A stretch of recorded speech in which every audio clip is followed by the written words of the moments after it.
बुढ़ापा एक इमोशनल कहानी। जिस तरह से मृत्यु अटल है, जितनी मृत्यु सच है उतना ही सच है बुढ़ापा।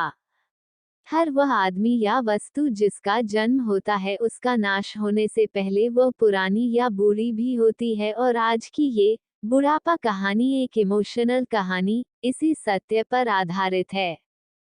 हर रोज की तरह दिनेश लाल जी अपने शाम के सैर सपाटे से लौट आए थे। वो अपने जूते उतार ही रहे थे कि बहू ने पूछा, बाबूजी आज हम पार्टी में जा रहे हैं, हम वहीं से खा कर आएंगे, आज रात के खाने में क्या खाएंगे बताइए। दिनेश लाल जी सोचने लगे, आज रविवार तो नहीं है और न ही किसी की शादी है, जरूर किसी पार्टी में जा रहे होंगे। छोड़ो, मुझे क्या करना है इस उम्र में। अपने विचारों पर काबू करते हुए दिनेश लाल जी बोले, ऐसा करो बेटा, मेरे लिए 2 रोटियां बना दो, दूध के साथ रोटियां ही खाऊंगा। बहू तुरंत बोल उठी, बाबूजी सुबह ही जो बनाई थी उनमें से 2 रोटियां अभी भी बची हुई है, अगर आप। बहू ने अपना वाक्य अधूरा ही रहने दिया, लेकिन दिनेश लाल जी अच्छी तरह समझ गए कि वह क्या कहना चाहती थी। सुबह की रोटियां खाई तो गैस बन जाएगी। सुबह भी बहू ने मसाले वाली सब्जी ही बनाई थी, जिसके चलते अभी तक खट्टी डकारें आ रही हैं, और इस उम्र में पेट को संभालना मतलब किसी बिगड़े हुए बच्चे को संभालने से भी ज्यादा कठिन काम है। बाबूजी बहू से बोले, नहीं बेटा, इस उम्र में सुबह की रोटियां नहीं खा सकता। तुम्हें थोड़ी तकलीफ होगी, लेकिन मेरे लिए 2 ताजी रोटी बना दो। बहू को बहुत गुस्सा आया। वो गुस्से में ही बढ़ाते हुए उठी, अब 2 रोटियां बनाओ या 10, काम तो उतना ही बढ़ेगा। आटा गूंदो, रोटियां बनाओ, किचन और बर्तन साफ करो। इन्हें क्या है, इन्हें सिर्फ ऑर्डर देना है, काम तो मुझे करना पड़ता है ना। बस दिन रात इनकी ही सेवा करते रहो। बहू के बोल दिनेश लाल के कानों पर पड़ रहे थे। हे भगवान, सिर्फ 2 रोटियां बनाने में इतनी तकलीफ। मैंने कोई 5 पकवान तो मांगे नहीं थे। उन्हें बहुत गुस्सा आ गया, लेकिन गुस्सा वहां किया जाता है जहां कोई सुनने वाला हो। उन्होंने अपना गुस्सा निगल लिया। अब तो उन्हें जितनी जल्दी गुस्सा आता था उससे जल्दी चला भी जाता था।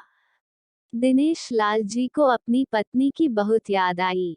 निर्मला के जीते जी उन पर कभी बासी रोटी खाने की नौबत नहीं आई थी, उल्टा खाने में 10 चीजें और मिल जाती थी।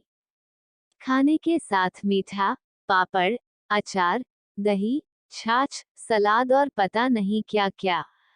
दिनेश जी को बहुत बुरा लग रहा था। रहने दो बहू, मैं सुबह की रोटी ही खा लूंगा।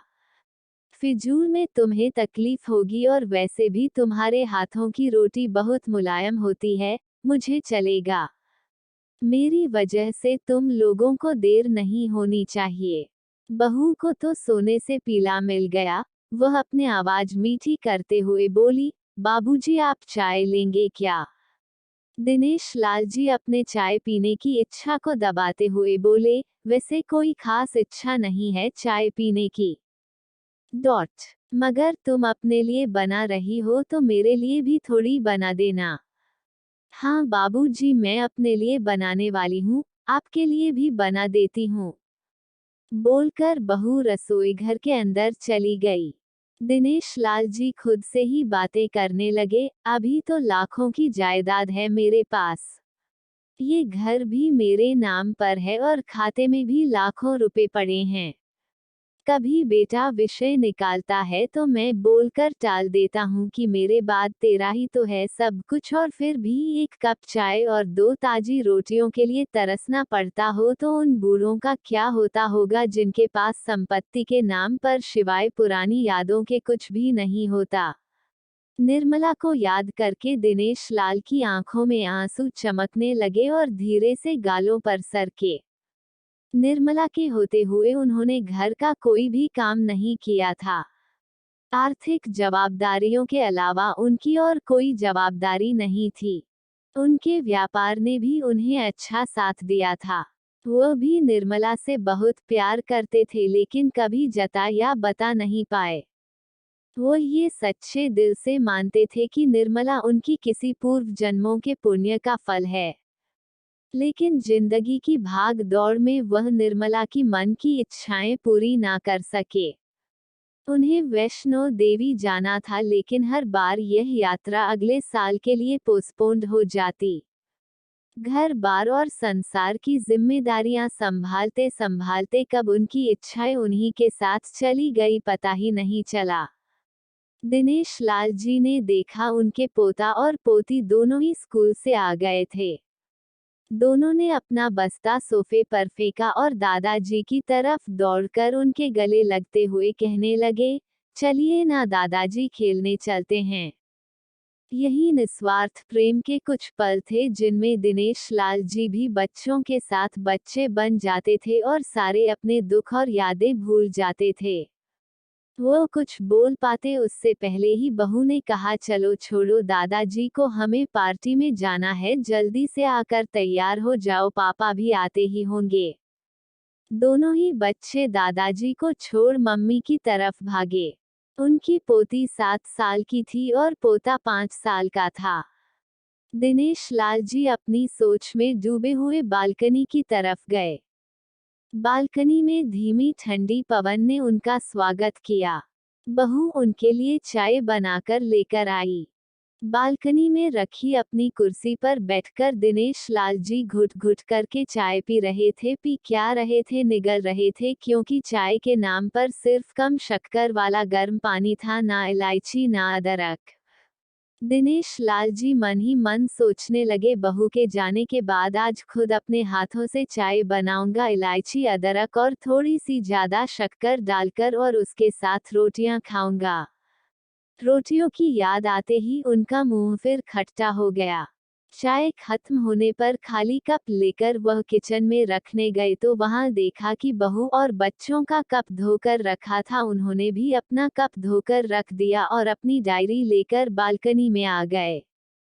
बालकनी में बैठे बैठे उनकी नज़र सूखी हुई तुलसी के पौधे पर गई। उन्होंने एक लोटा पानी लाकर उसमें डाल दिया। कुछ मिनटों बाद ध्यान से देखने पर उन्हें पता चला कि सूखे हुए तुलसी के पौधे में नई कुपले जैसे मुस्का रही हो। आज याद आया कि निर्मला हर सुबह तुलसी को पानी और शाम को दिया दिखाती थी। अब तो शाम को ना तुलसी को ना ही भगवान के मंदिर में दिया जलता है। पता नहीं कितने संस्कार, इतनी अच्छी आदतें निर्मला अपने साथ ले गई थी। दिनेश लाल आसमान की तरफ देखकर बोले, शकुंतला, मुझे और इस घर को अभी तुम्हारी जरूरत थी। तुम क्यों हमें छोड़कर चली गई? तुमने मुझे धोखा दिया। तुमने हमेशा साथ रहने का वचन तोड़ दिया। तुम मुझे अकेला छोड़कर चली गई। दिनेश लाल की आंखें भर आई। पापा, इतनी ठंडी हवाएं बह रही है और आप है कि बालकनी में बैठे हैं। अंदर आ जाएं, नहीं तो बीमार हो जाएंगे। बेटे ने दिनेश लाल जी से कहा। बेटा, बहू और पोता पोती सब तैयार होकर पार्टी के लिए निकल रहे थे। किसी ने झूठ मूठ ही मन रखने के लिए भी उनसे नहीं पूछा कि साथ चलिए। बाबा, आप खाना खाकर जल्दी सो जाइएगा, हमें आने में जरा देर हो जाएगी। ज्यादा देर तक जागना आपकी सेहत के लिए अच्छा नहीं है। हमारे पास घर की दूसरी चाबी है। हमारी चिंता मत कीजिए। बेटे ने जाते हुए कहा। ऐसे बोल रहे हैं जैसे मेरी सेहत की बहुत फिक्र है। कितने दिनों से बोल रहा हूँ, डॉक्टर के पास ले चलो। बीपी बढ़ा हुआ है, शुगर भी चेक करवाना है। थोड़ा सा भी चलता हूँ तो हांफने लगता हूँ। बेटा कहता है कि बुढ़ापे में ये सब तो होता ही है, ज्यादा भ्रम मत पालिए। वाह बेटा, बूढ़े बाप के पास बैठने के लिए थोड़ा सा भी टाइम नहीं है तेरे पास, और पार्टी के लिए टाइम ही टाइम है। ऐसे अनगिनत विचार उनके दिमाग में चल रहे थे, लेकिन फिर भी उन्होंने हाँ में सिर हिलाया। सभी पार्टी में चले गए। दिनेश लाल जी हॉल में रखी कुर्सी पर आकर बैठे। खाना खाने की अभी कोई इच्छा नहीं थी, इसलिए टीवी चालू की। आज वैलेंटाइन डे था। प्यार का दिन इसलिए टीवी पर भी उसी के बारे में दिखा रहे थे। दिनेश लाल जी की नज़र पास में रखे अपनी पत्नी की फ्रेम पर गई जिसने लाल कलर की साड़ी पहन रखी थी। प्यार तो उन्होंने भी खूब किया था निर्मला जी से, पूरी जिंदगी किया था, जी जान से किया था लेकिन कभी बोल नहीं पाए। टीवी पर दिखा रहे थे लोगों ने लाल कपड़े पहन रखे थे। हाथों में लाल फूलों के गुच्छे लेकर वह ग्रीटिंग कार्ड्स की खरीदारी कर रहे थे। पता नहीं दिनेश लाल जी के मन में क्या आया, उन्होंने अपने पैसों का बटवा लिया और निकल पड़े। निर्मला जी के याद में चलते चलते वो एक आइसक्रीम पार्लर के पास पहुंचे। उनकी श्वास चढ़ गई थी। उनके सांसों की गति तेज हो गई थी। आइसक्रीम पार्लर के पास एक कुर्सी पर वह आकर बैठे तभी वहां पर एक छोटी बच्ची आई जो गुब्बारे बेच रही थी। बच्ची बोली, दादाजी गुब्बारे लोगे क्या? इतने ही बचे हैं, बिक जाएंगे तो जल्दी घर चली जाऊंगी। दिनेश लाल जी ने देखा 10-12 रंग बिरंगे गुब्बारे थे। उन्हें याद आया कि निर्मला जी को भी गुब्बारे बहुत पसंद थे लेकिन अब गुब्बारे लेकर क्या करूंगा।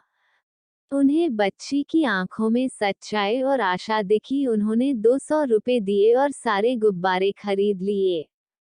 उन्हें फिर से निर्मला जी की याद आई क्योंकि वह भी घर से निकलते समय हमेशा थोड़े एक्स्ट्रा पैसे लेकर निकलती थी और किसी ना किसी जरूरतमंद की मदद किया करती थी। कभी वो टोकते तो वो कहती, हमें भगवान ने लेने वालों के नहीं देने वालों की लाइन में खड़ा किया है और थोड़े से रुपयों के बदले में लाखों की दुआएं मिलती है, तो मुझे टोका मत कीजिए। आंखों में आंसुओं के साथ दिनेश लाल जी खड़े हुए रास्ते के बीचों बीच आए।